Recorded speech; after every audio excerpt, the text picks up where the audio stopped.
લીંબાયત વિસ્તારમાં મોડી રાત્રે આગની ઘટના. મીઠી ખાડી જંગલશા બાવા વિસ્તાર પાસે આગ. પોલીસ સ્ટેશનના કબજે લેવાયેલ ગાડીના ગોડાઉનમાં આગ લાગી. 150 થી વધુ ગાડી સળગીને ખાખ થઈ. માન દરવાજા, ડુંભાલ અને ઉધના ફાયર વિભાગની ટીમ ઘટના સ્થળે પહોંચી હતી.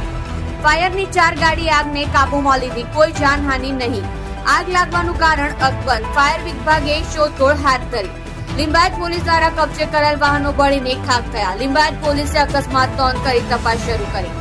તમે જોઈ રહ્યા છો live India today news channel. Reporter Manojbhai સાથે કેમેરામેન રમેશભાઈ જયસ્વાલની સાથે.